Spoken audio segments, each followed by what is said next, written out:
नमस्कार मित्रों। आज मैं भूकंप विज्ञान यानी सिस्मोलॉजी के बारे में थोड़ी सी बात करूंगा। सिस्मोलॉजी की जानकारी मुझे लगता है कि भारत के हर एक व्यक्ति को होनी चाहिए और मुझे एक्चुअली ये बात करने की आवश्यकता है इसलिए महसूस हुई कि मैं बिहार से आता हूँ और विगत दिनों नेपाल में जो भूकंप का प्रभाव हम लोगों ने देखा, और ऐसे तो भूकंप की भविष्यवाणी नहीं की जा सकती है, इस पर मेरे बहुत सारे वर्क हैं, पब्लिकेशंस हैं, लेकिन भूकंप के बारे में जो एक महत्वपूर्ण बात जो सब किसी को पता होना चाहिए, और जो मुझे लगता है कि ये सब किसी के लिए महत्वपूर्ण भी है। तो मुझे याद है कि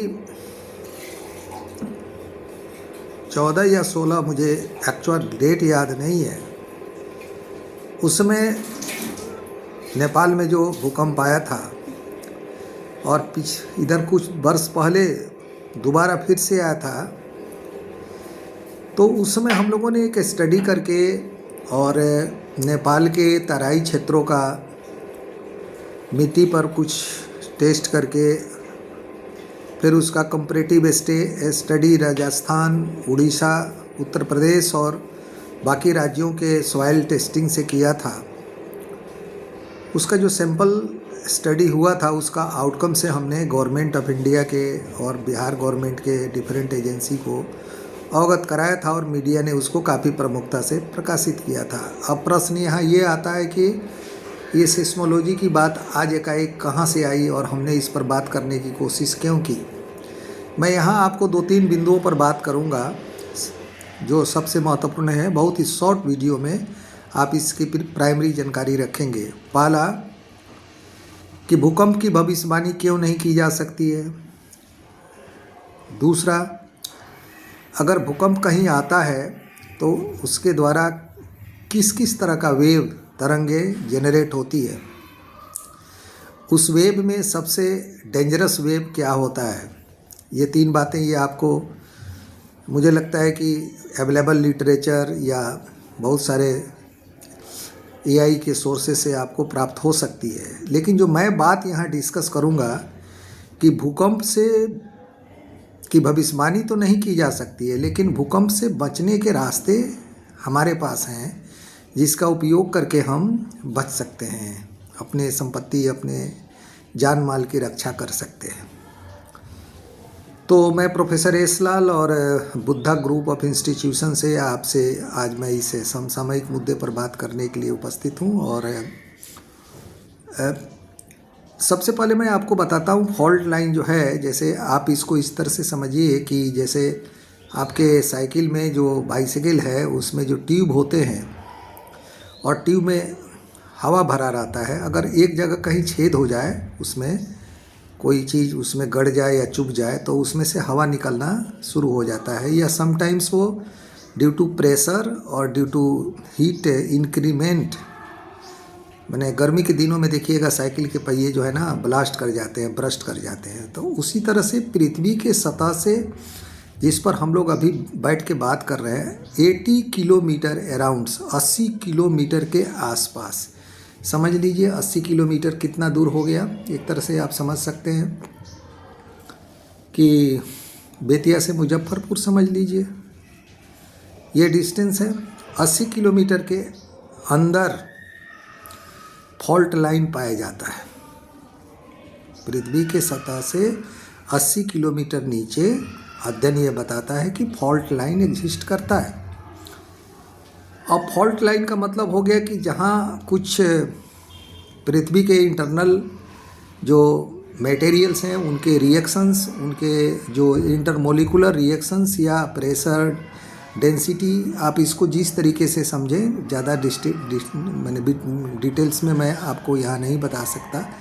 तो समटाइम्स ये फॉल्ट लाइन वहाँ पर क्या ना ब्रेक करता है, और जैसे ही वो ब्रेक करता है तो पृथ्वी के सतह को वो तोड़ करके बाहर निकलने की कोशिश करता है।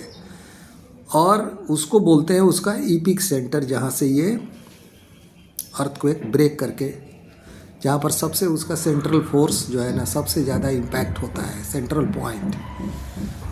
तो हम इसकी भविष्यवाणी नहीं कर सकते हैं कि कहाँ कब फूटेगा, कहाँ है, कैसे है, लेकिन एक बात ज़रूर कह सकते हैं कि फॉल्ट लाइन जनरली पहाड़ी क्षेत्रों के इर्द गिर्द के हिस्सों में पाया जाता है, ऐसा अनुभव बताता है। इसके पीछे का कारण है कि पृथ्वी के ऊपर एडिशनल जो फोर्स लगता है वहाँ पर बैलेंसिंग का कुछ प्रेशर और उसका जो इक्विलिब्रियम ऑफ द शेप है उस पर थोड़ा इसका इम्पैक्ट होता है। हो सकता है आप मेरी बात को समझ रहे हो। तो हिमालय के तराई क्षेत्रों की मैं अभी बात कर रहा हूँ, जहाँ पर फॉल्ट लाइन होने की संभावना है और जिसके चलते नेपाल में बार बार भूकंप आते हैं, ये हमारा अध्ययन बताता है। अब फॉल्ट लाइन जैसे ब्रेक करता है, फॉल्ट लाइन से जैसे भूकंप आता है तो वहाँ से 3 तरह के वेव्स सबसे पहले हमारे नोटिस में आते हैं। पी टाइप वेव यानी प्राथमिक टाइप का जो तरंग है, और एस टाइप यानी सेकेंडरी टाइप, और तीसरा एक जो होता है ना लव वेव यानी एल टाइप। तो जो पी टाइप जो वेव होता है वो पृथ्वी के मतलब ज़मीन के अंदर से वो होकर के गुजरता है, एंड दैट डैमेज, लोगों के घर ढहते हैं, पेड़ गिरता है, रेलवे ट्रैक पर चलने वाली ट्रेन गिरती है, एंड सो मेनी डैमेजेज होते हैं।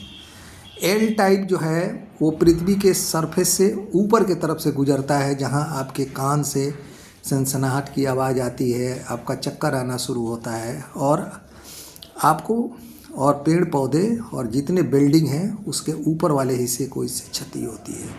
सेकेंडरी जो प्राइमरी वेव का जो इम्पैक्ट है उसका 60 से 70% होता है। मतलब आप कहिए वो 10 होता है प्राइमरी का इम्पैक्ट, तो सेकेंडरी का 6 या 7 होता है। मुझे समझ में आ गया हो, मैं समझ पा रहा हूँ कि आप प्राइमरी, सेकेंडरी और एल वेव के बारे में सुन लिए होंगे। ये तो हो गया कि भूकंप क्यों आता है, उससे कौन कौन सी तरंगें निकलती है, वगैरह वगैरह। अब बचने का उपाय क्या है? ये पी वेव, एल वेव और एस वेव से बचने का उपाय क्या है? अगर नेपाल में भूकंप होता है या बिहार के नेपाल के बॉर्डर से सराउंडिंग पर कहीं अर्थक्वेक आता है तो हम उससे अपनी हिफाजत आज ही उसके लिए प्रिकॉशनरी मेजर क्या ले सकते हैं।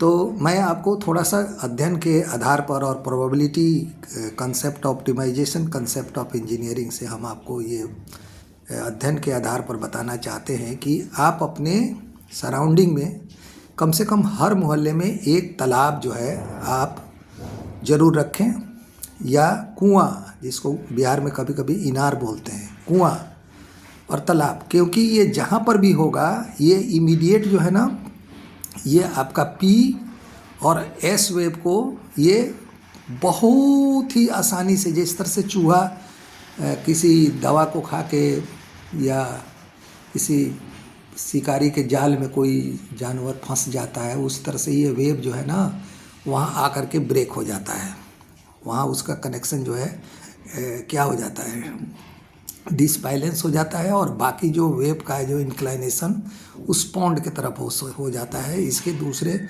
अलग अलग रीजन्स हैं। आपको सिर्फ क्या करना है, आपके मोहल्ले में एटलीस्ट 1-2 कुआं और 1-2 तालाब होना चाहिए। हमारे पूर्वज कितने ज्ञानी थे, जो मैं कल से एंशिएंट इंडियन नॉलेज की बात कर रहा हूँ, कि वो अपने मोहल्ले में या चौक चौराहे पर तालाब लगाते थे और वो लोगों के लिए क्या कहते थे, पेड़ लगाते थे। तो तालाब, कुआं और पेड़, ये तीनों हमको पी, एस और एल वेव से हमारी हिफाजत कर सकते हैं।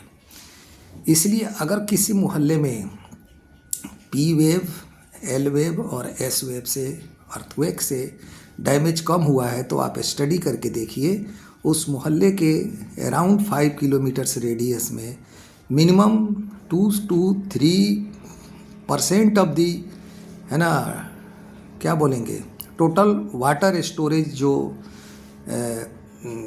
नेचुरल पॉन्ड्स है उसमें वो पाए जाएँ, मिल रहे होंगे। मतलब कहने का मतलब है कि वहाँ पर कुछ इर्द गिर्द में ये होगा, नदी होगी या नहर रहा होगा या कुछ रहा होगा, जिससे कि ये वेव को वो कर्टेल किया होगा। तीसरा, आप अपने घर के ऊपर जो छत है जहाँ पर आप टंकी लगाते हैं, उस टंकी को कोशिश करिए कि आप वो सीमेंटेड करके उसमें पानी स्टोर करके रखें, क्योंकि ये जो प्लास्टिक का जो टंकी रहेगा उससे उसकी कंडक्टिविटी के वजह से जो इम्पैक्ट ऑफ पी वेव होगा या एल वेव होगा या एस वेव होगा वो इफेक्टेड नहीं होगा। लेकिन अगर पानी की टंकी ऊपर जो रखी गई है अगर वो सीमेंटेड है, मतलब कंक्रीट से बनी हुई है, तो वहाँ पर ये वेव डैमेज्ड होंगे और आपका घर कंपैरेटिवली उस घर से ज़्यादा सेफ होगा जिस पर प्लास्टिक की टंकियाँ लगी हुई है। तो मुझे लगता है कि जो अर्थक्वेक प्रोन रीजन्स हैं बिहार के, सरकार की एजेंसी को इस डायरेक्शन में काम करना चाहिए। और ख़ास करके कुछ डिस्ट्रिक्ट मजिस्ट्रेट्स जो बिहार में अभी आए हैं वो सब IITian हैं, अच्छे अच्छे इंस्टीट्यूट से पढ़ के आए हैं, उसको इस पर अपनी रिपोर्ट कलेक्ट करनी चाहिए। प्रिकॉशनरी और विजनरी लेवल पर ये गवर्नमेंट को सबमिट करनी चाहिए कि हम क्या कर सकते हैं। Public awareness is most important than the precaution is most important than the treatment, कहावत है। तो पहले से अगर हम ऐसा करेंगे तो it will be better. Thank you. आज के लिए इतना ही काफ़ी है। धन्यवाद।